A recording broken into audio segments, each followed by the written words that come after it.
After Order 66, much of the galaxy believed the Jedi were extinct, but whispers persisted.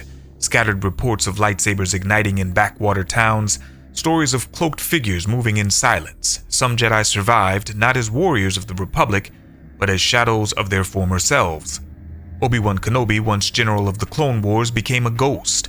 On Tatooine, he lived in obscurity, protecting Luke Skywalker from a distance.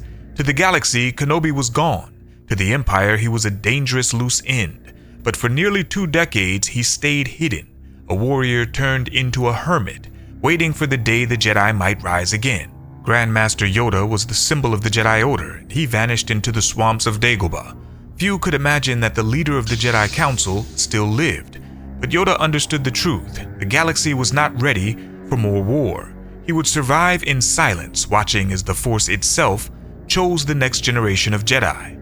Caleb Doom was just a Padawan when the clones turned on him. Renaming himself Kanan Jarrus, he buried his Jedi identity and wandered as a drifter, smuggler, and mercenary.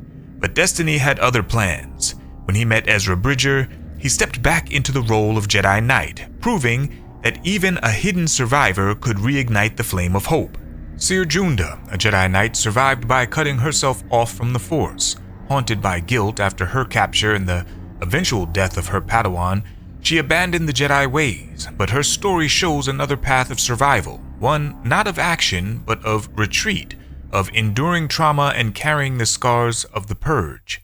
But not all survivors found peace. Nari, a fugitive Jedi who also escaped Order 66, tried to rally Obi-Wan Kenobi to resistance, but his inability to let go of the Jedi identity cost him his life.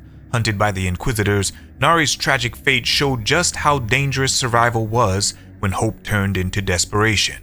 Beyond these known names, canon hints at others. Imperial records from the Inquisitorius suggest dozens more Jedi remained unaccounted for.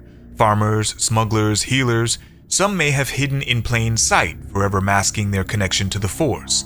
To the Empire, they were unfinished business. To history, they became myths. These survivors carried a burden unlike any other. Every day was a choice between silence and action, between survival and sacrifice. For some, survival meant hope. For others, it meant despair. And for all of them, it meant living as a ghost in a galaxy that no longer wanted Jedi. The Jedi were not extinct. They were hidden, waiting, preparing. And in their absence, the galaxy began to wonder, if these survivors could vanish into myth, how many more remained beyond the reach of the Empire? Thanks for watching. Let me know your thoughts in the comments, and as always, subscribe and follow for more Star Wars content.